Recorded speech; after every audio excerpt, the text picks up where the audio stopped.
What if the president could erase your citizenship with a swipe of a pen? No trial, no warning, just gone. Sounds like a plot twist from political theater, right? But this week, it's front page news. I'm Chris McIntyre with Jonathan Travis, and we're back with Almost Above Average. And today we're jumping into this jaw-dropping story of President Trump threatening to revoke the citizenship of not one, but two Americans, including longtime nemesis Rosie O'Donnell. So is this a real power move or just political theater? Can a president actually strip away the rights of native-born citizens? And what does this mean for the rest of us, Jonathan? If they can, let's start without question, right? Okay. Technically, according to the Constitution, no. However, it is being shown right now that they're revoking citizenship through various means, like visas and all this kind of stuff, green cards and all that. And they're deporting actual Americans right now. So if is no longer if, it's yes, he can. The second part of that is Trump and the Republicans have been saying things for the last 15 years and seeing how the public reacts, how much blowback are they going to get, how much negativity are they going to get. And if they get too much, they'll throw out something else to start distracting everybody. But they do check the waters before they start moving ahead. Are you talking about like when they were talking about martial law back in the first term and like just kind of testing out the waters to see how the public's going to take it? So when it comes time, they can actually I'm talking about like, let's go back to abortion rights. Okay. So they started floating the idea of getting rid of abortion rights, and they started testing the waters. They tried to see how much blowback they're going to get. Can we get away with this without hurting our chances too much, right? And they thought, well, you know what? I think we can do this. So they moved the ball ahead, and the protection for birthright citizenship got nuked. Not birthright, abortion got nuked. Yep. And now they've been testing the waters on all sorts of stuff. Sex marriage is being tested right now.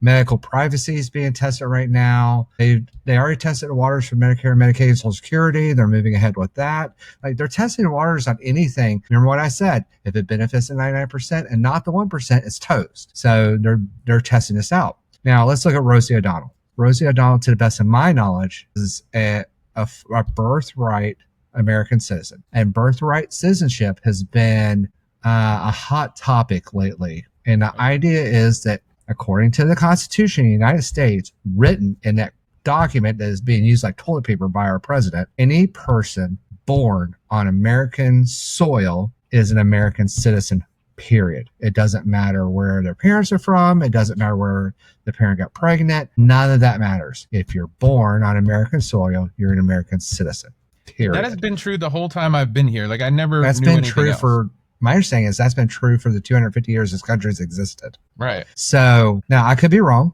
Maybe that has changed over time. It was adopted for freed slaves to have American citizen children, something like that. Don't quote me on that. I am not an expert, but I did hear that recently. Maybe when I was doing my research. It's a part of the Constitution that is law, and it can't be just revoked. Now there are paths to citizenship right now, green cards and other methods for naturalization that are being revoked. And we used to say, oh no, he'll never do that. He'll never take citizenship away from an American. Right. No, he's doing it actively right now. Right. In fact, that Alberto Garcia is an American citizen, isn't he? Yeah. And him repeatedly. My point is there's 5,000 I mean, it's not for today. Let's do that another time. 500,000 individuals that have been already selected to have their citizenship revoked and deported. And they've already told them, if you don't do it, they're going to come and get you. Now, remember, these aren't criminals. These are people that went through the process and got their citizenship legally. They went through and did the right thing. So these people are getting their citizenship revoked, but they did it the right way. These aren't illegal immigrants. These aren't criminals that came into our country illegally and have been here illegally doing illegal things. This is not who Trump told us he's going to deport. So 500,000 people are getting ready to lose their citizenship status after doing it the right way and being deported because of political views. Like several kids that got their visas and green cards and were here criticizing the Trump government basically got black bagged and kicked out of this country and their citizenship revoked or their visas revoked because they spoke out against the current leadership. I mean, that's been documented. They got snatched off the streets. Dude, that's like Russia and China and freaking... It's Nazi Germany. Yeah. Period. Unquestionably. What a great time to be starting a political podcast. Yeah. fight the powers. So the idea behind the revoking of birthright citizenship is that if one or more or two of the parents are not here legally or were not born here, and that kind of is the line they don't really want to like state because they're still testing the waters, that they could in theory revoke the citizenship. Now the line that they've tested heavily is if neither parent was here legally. If it's a woman who's pregnant sneaks into the U.S., has the child to make an American citizen, then according to law, they're an American citizen. But according to what Republican wants, they don't want them to have citizenship. In that scenario, does the mother get to stay? No, not necessarily.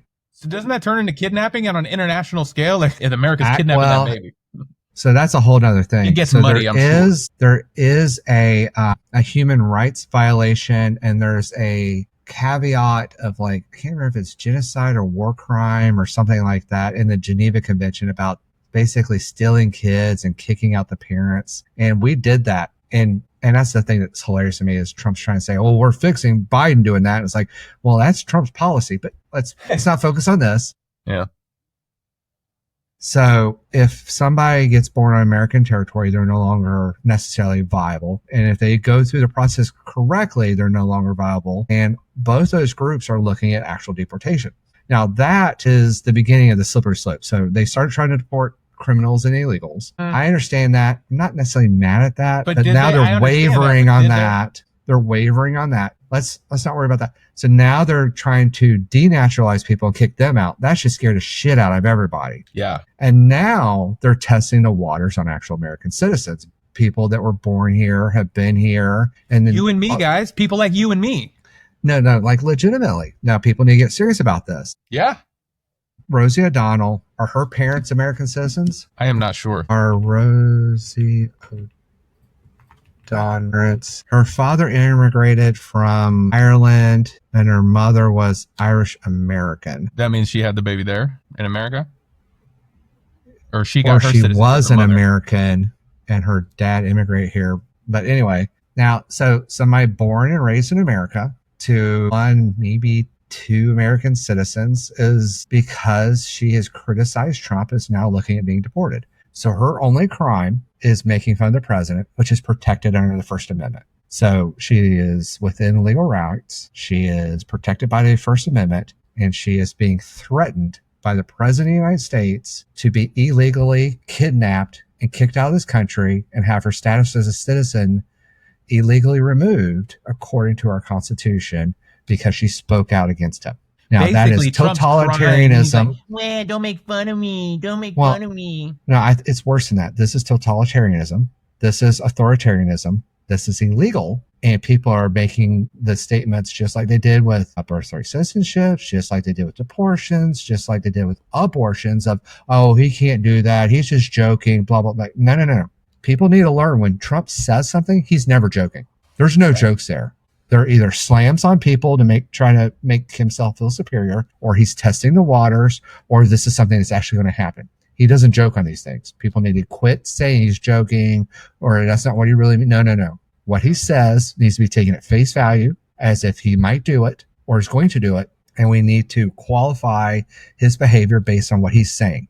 Now, I've said many times, judge a person based on their actions, not just on what they say. But I'm telling you, the President of the United States is officially tweeting out via White House and other methods statements like this, and these should be treated as official communications of possible intent. Deporting an American citizen because she exercised her First Amendment rights is illegal in every category that I can understand and is not okay. Yeah, and a president, the free leader of our country, the elected representative at the head of the table for our country, threatening an American citizen under an angry little temper tantrum because this person utilized their First Amendment rights is dereliction of his duty, violation of his oath, and is an impeachable offense in my mind. That tweet alone, if you had Obama do that, his ass would be on the chopping block right now looking at impeachment. And if the people in Congress and Senate on Monday don't begin initiating impeachment proceedings for this, they are in dereliction of their duty in my mind as well. Have you heard any rumors of that? No, they're not going to do that. They're making too much money off of this. Yeah. And that's the other thing too. Like, I get a lot of comments every time we talk about this on TikTok that we're creating fear, or I'm creating fear with this. And I thought about it. A couple people on TikTok made a couple good points. And then I thought about it and I responded with, you know what? Fear is kind of the thing that's missing. Like, why aren't you afraid of what's going on? That means you're not looking. That means you're not watching what's going on. So there's two parts that I want to respond with. One, our leadership should fear the people. The Right. people should not fear our leadership. Yeah. Those are foundation. That's a foundational statement that our government was supposed to be built on. That's no longer the case. The people now feel leadership. Leadership doesn't fear the people. Yeah. That's where we're at right now. And all those people that were talking about overthrowing a corrupt government when Obama was in charge, where the hell are you guys at? Because they're literally revoking citizenships and deporting people that were here legally, that did the right thing. Where are you standing up and doing your shit? Go fuck yourselves. Two, it's a, was it Gravy Seal shit? Anyway, and two, building fear, generating fear where there isn't any is not always wrong. Now, fear mongering or creating fear when it's unnecessary, unwarranted, or inappropriate, sure. I completely get you. And if I do that, I apologize. What I'm trying to do now in saying what I'm saying is showing you a trend that I'm seeing. And I'm not the only one. I didn't even put this together. This wasn't something I put together. This is something I've read from multiple people and multiple news sources. That the trend here, these trends here, that he says what he's actually going to do, he's testing the waters, that wasn't me. That was a behavioral analysis person at at a major college that has a doctorate in psychology that put together a whole paper and published it showing this behavior. Right. This is not my words. This is an actual PhD psychologist that put this together. I'm not going to link it because it's too dangerous. Feel free to go Google it. Two, this is a trend that I and others are seeing that we need to be really fucking scared of, because I said it before and I'll say it again now. If you're helping Trump or this administration gain power and gain wealth, then you're temporarily okay. The expression is the leopard won't eat your face yet. But as soon as you're no longer viable to help with power or wealth, you're the enemy. And Trump is more than happy to break any constitutional law he wants, and he's empowered by those around him to do that. Bondi said, and I quote, "Nobody here has to fear anything. I have control of the marshals. We are fine." She said that on live TV at a cabinet meeting months ago when the Alberto Garcia thing got started. She is wholly unqualified to hold any kind of real office. And my personal opinion, there's nobody in that cabinet that is representing the people of the United States and making for the betterment of mankind. None of them. Yep. No. You think Dan Bongino's going to quit? I hope not, but sinking ships and all. But I don't believe that I am creating or promoting undue fear here. I think this is a escalation path that is very easy to see once you start really looking into it. And the fear on my part and Chris's and honestly every Democrat, most regular people, and now becoming a lot of MAGA because of the MAGA starting to turn on him. Mm-hmm. Trump called a reporter evil today or yesterday or in the last few days. Yeah, he called him evil. Evil. He used the word evil.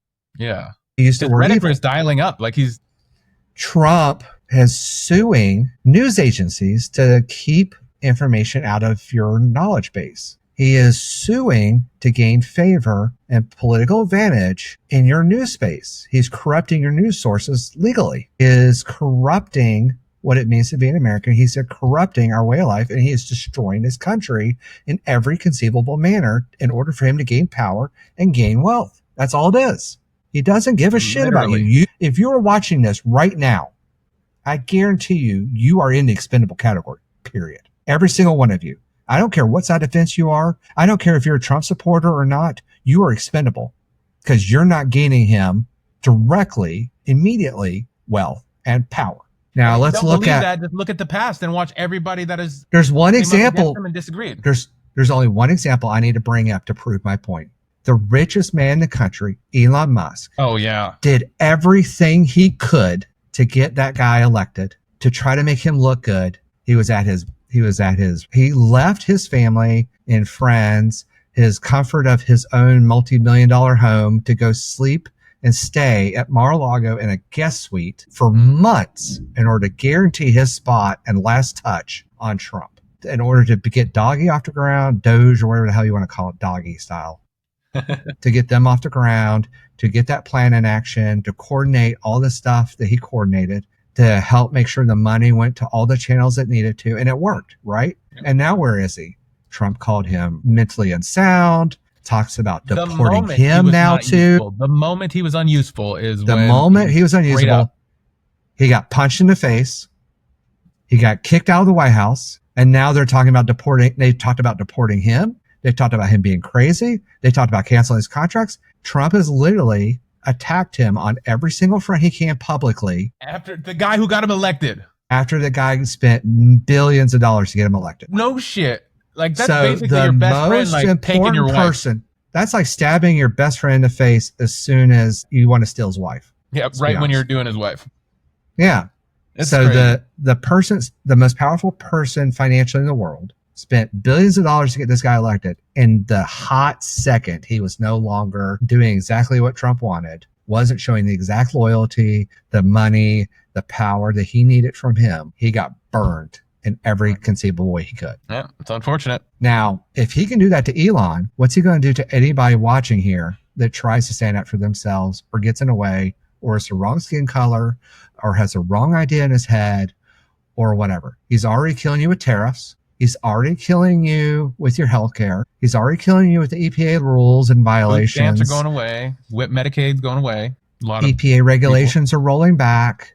Costs of all goods are going up. Insurance rates are going up. Energy rates are going up. Food rates are going up. Food quality is going down. The FDA is being shut down, which means more toxic food, more toxic stuff. He's getting rid of your vaccines. He's getting rid of your medical care. He's getting rid of everything that makes your life better because you're expendable. Mm-hmm. I told you, if you're not making it money and power, you're expendable. And every single person that is watching this that isn't Donald Trump is expendable. That's the bottom line. His wife's That's not fear-mongering. That's not fear-mongering at all. Look around at what's going on. That's just it, man. Go look. Pick a person and watch. The moment they turn, the moment they're not making Trump more powerful, protecting him or making him more money, they're toast. Look at his previous cabinet. Stormy Daniels. Let's look at his previous cabinet.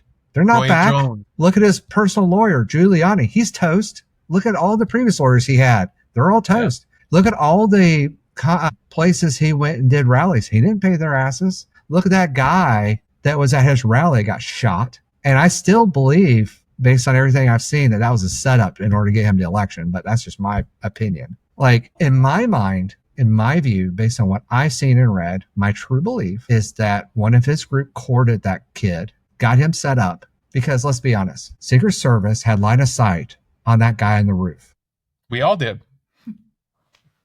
There's been multiple reports that guy was reported to local police, and Secret Service knew about it, and they waited, and they walked Trump out, and they had the rally, and a guy got in the front row, got shot, and Trump is uninjured. If you go look at the ear photos, there's no injury. There's none. No, I know. He got bumped in the face by the pistol on the Secret Service guy when he got tackled on the ground, on the stage floor. Is that what it was? He did not get hit.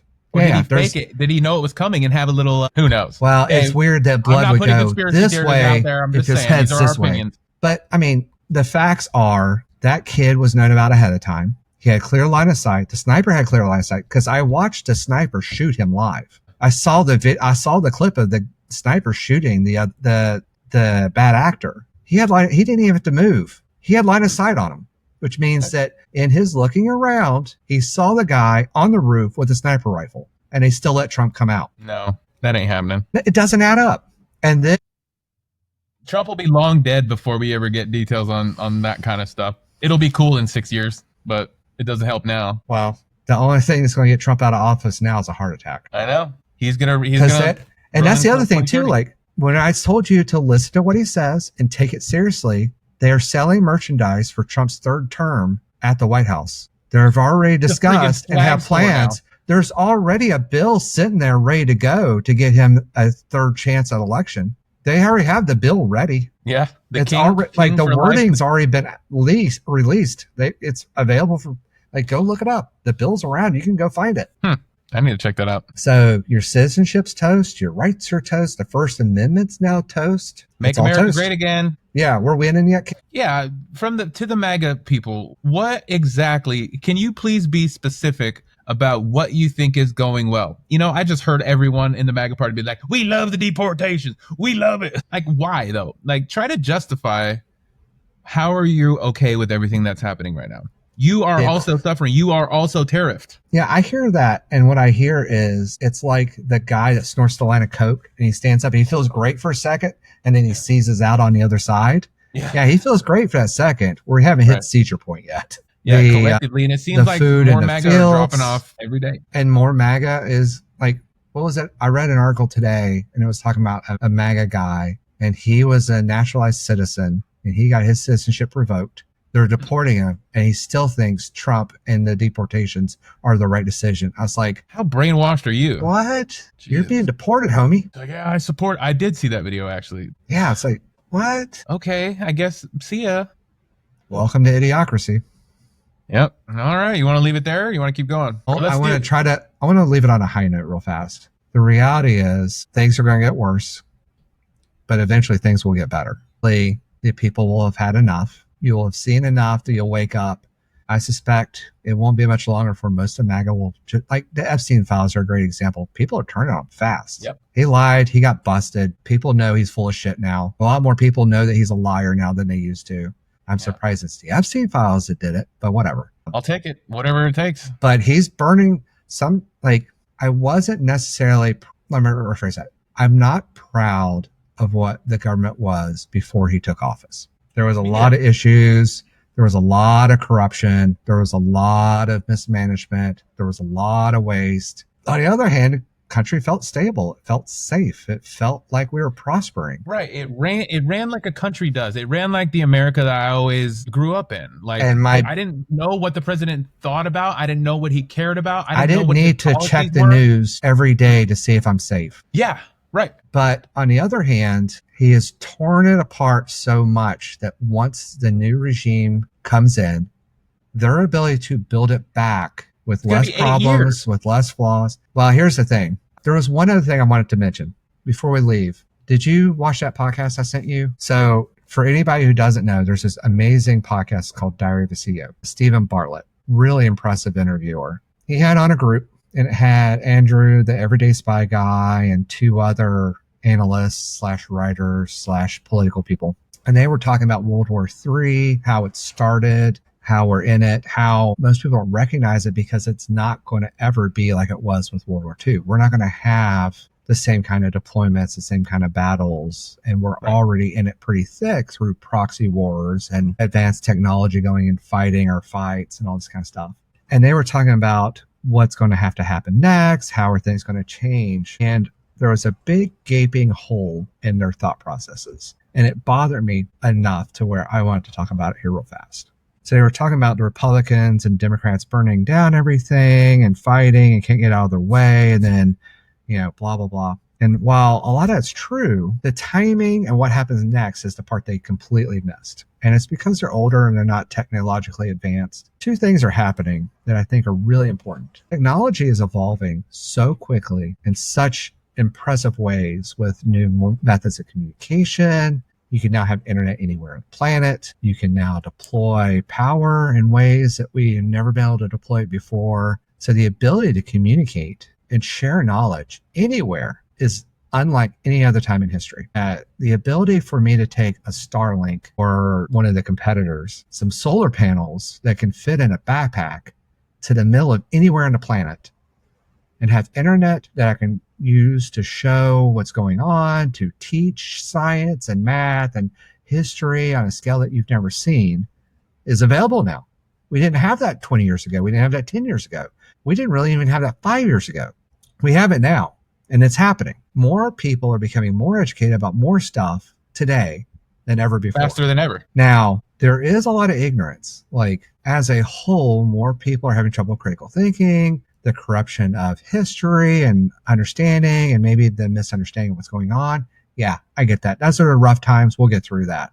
The other big thing in technology that's happening is AI. And AI is showing some really cool stuff. And there's a bunch of theories going around that are really interesting. But the big thing is AI is not showing its ability to put up with the bullshit and hide behind the lies. If you look at Grok becoming Mecha Hitler because it got too corrupt, that was pretty interesting. That was and fun. What it's showing now, Mecha Hitler shows something really important to me. It shows that we can't hide behind the prejudices when it comes to absolution of technology. And say that again. The rhetoric that the right is throwing out there and hiding behind, the illogicalness of it is not sustainable in technology. AI is rooting it out and can't deal with it because it's illogical. And that is great. And it makes me very excited because while technology could be corrupted and while they might be able to bend it to its knee, when it gets a hold of itself, it's not going to put up with this shit.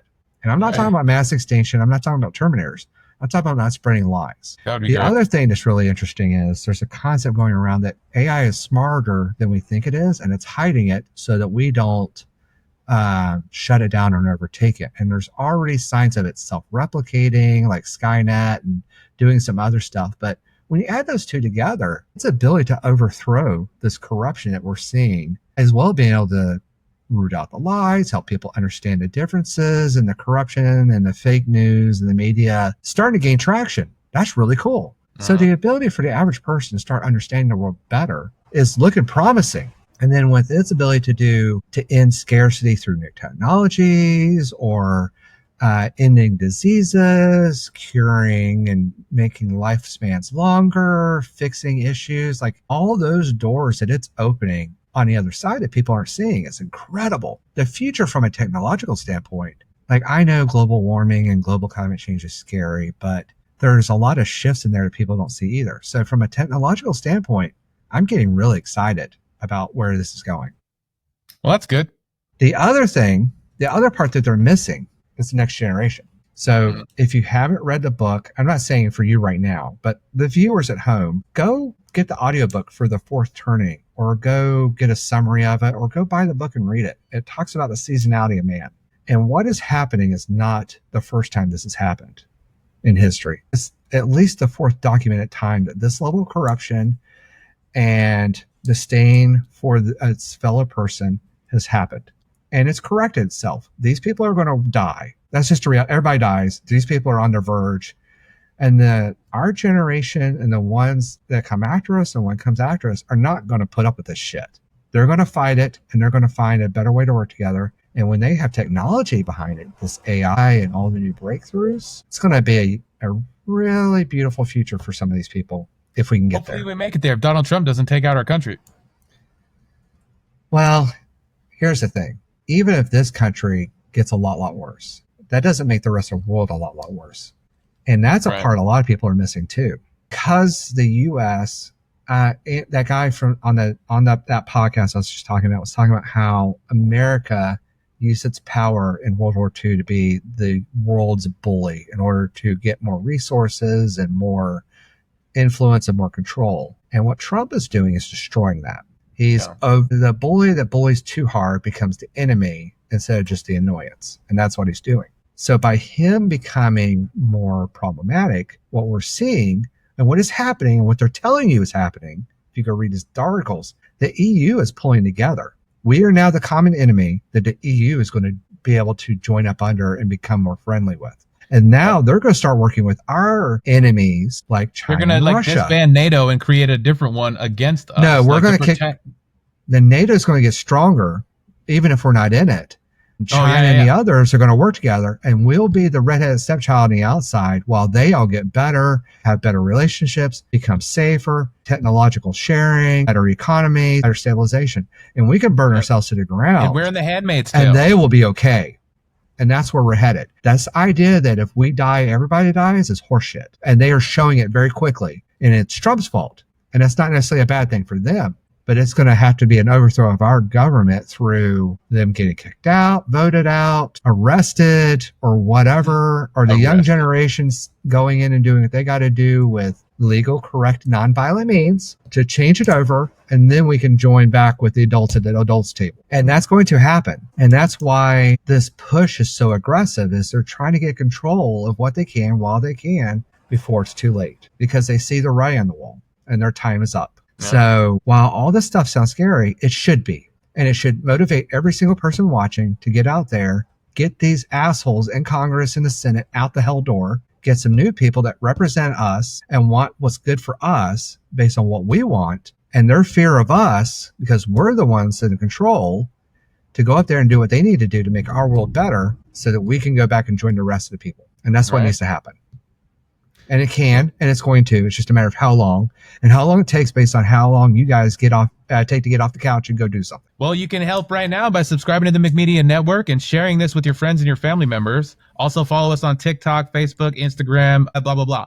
But all the YouTube things is where we house all of the long form episodes. So please, get involved in the conversation. Leave it in the comments. Let's chat in the comments. See if we can come to an understanding with the MAGA folks as well. Let's chat. Anything else, Jonathan? Go get something done, kids. Educate yourself. All right. Stay almost above average, peeps. Peace. Hey guys, Chris McIntyre, McMedia Network from the Almost Above Average podcast. I just wanted to talk to the TikTok followers and then say thank you for the recent followers and all the engagement that we're getting, all the comments. I really appreciate it. Even though some of them are coming from, my opposite political beliefs, I am learning a lot. So please hit subscribe and join the conversation. You guys are teaching me a lot, and I just wanted to say thank you. Thank you for your comments that keep coming in, and let's keep engaging online and see what we can do. Subscribe to the McMedia Network on TikTok. YouTube is where all the long form content is. And then Instagram, Facebook, all McMedia Network. You can find that's where all the shorts are and just some other different stuff. So I just wanted to make a quick little video and say thank you to the TikTok followers. Thanks a lot. And if you're just seeing this stuff, I have a lot of political stuff going on. Please hit subscribe and jump in the conversation. We'll see you in the comments. Chris McIntyre, Almost Above Average, McMedia Network. Follow it on YouTube. Peace.